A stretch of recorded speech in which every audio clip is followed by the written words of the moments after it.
Hello everyone. Today's discussion is about instructional design models. Nowadays, there are so many models of instruction that we can choose from, but one unique model is KiCare. This is KiCare. It is an instructional model developed by yours truly, Claire Jane Pamesa, a graduate of Masters in Early Childhood Education and currently an enrolled student of Doctors of Philosophy, major in Instructional Systems Design at Bukidnon State University. KiCare has 5 phases: stimulate, practice, application, evaluation, and remembering, at which each phase represents a learner's most effective way of enjoying while at the same time learning. This model is focused in the learning process of a kindergarten pupil or a 5-year-old child.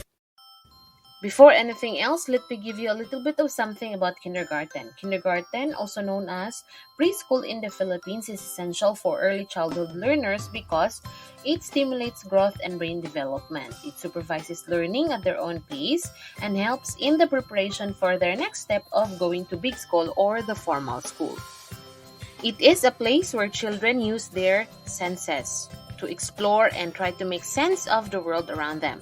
They do this by touching, tasting, smelling, seeing, moving, and hearing. They learn best and retain the most information when they engage their senses.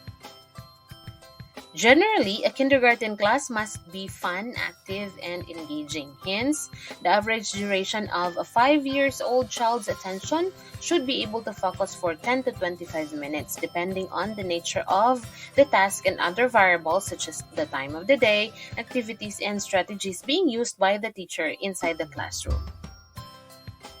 The typical kindergarten classroom is not quiet or calm, but it should have a sense of organization. And organization in a kindergarten classroom can be done through transition. It may be a song, rhyme, short poem, or any action that relates to the smooth transition of activities inside a kindergarten classroom. Now let us discuss further the KiCare model and how this model will help in the instruction of kindergarten learners. Notice that the model is in a pentagon figure with the child's developmental domain or skills found at the center. It also has 5 phases. At the center lies the 7 developmental domains that refers to specific aspect of growth and changes in children, and these are socio-emotional, values development, physical health and motor development, aesthetic or creative development, numeracy, understanding of the physical and natural environment, language literacy, and communication. The inverted arrows pointing to the different phases of the model simply explains that the phases always and should start at the different developmental domains of a child. Keep in mind that these domains serve as subjects or the topics which will be used during the discussion. Another thing that you need to remember in this design is that there is no structured starting point when you use this model within the 5 phases, but always start at the developmental domain. You can start at any phase you want depending on the ability and skills of your kindergarten pupil.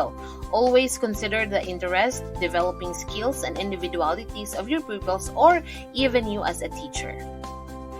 I have been teaching kindergarten pupils for almost 8 years in the Philippines. With this experience, I would like to start at the stimulating phase. In the stimulating phase, different activities can be done as long as it stimulates the pupils in your classroom.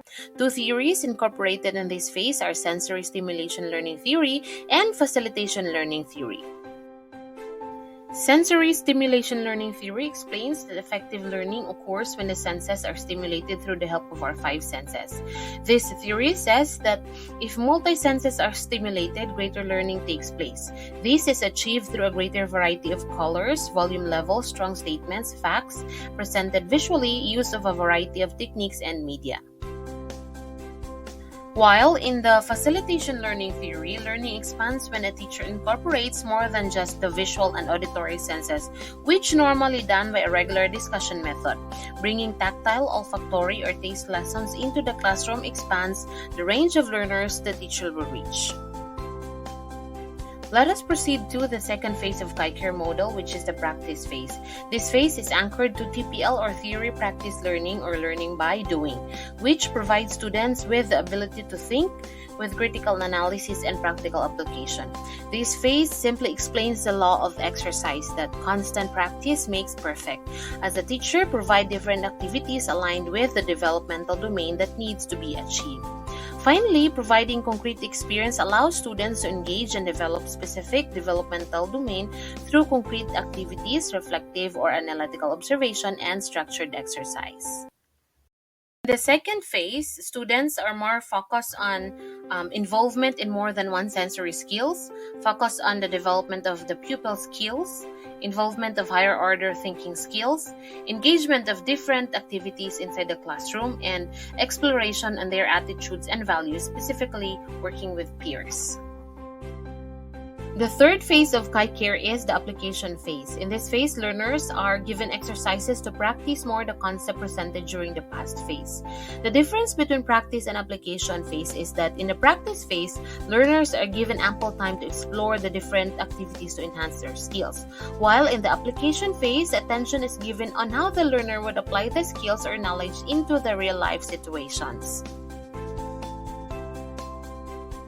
Application can be done usually through an activity that the students accomplish individually, with a partner, or in a small group showing what they have learned. The goal in the third phase of instruction should be that the students internalize the lesson's content in the way by which they can retrieve and properly apply it. The fourth phase is the evaluation. I have picked several types of assessment which are usually applicable to the kindergarten learners.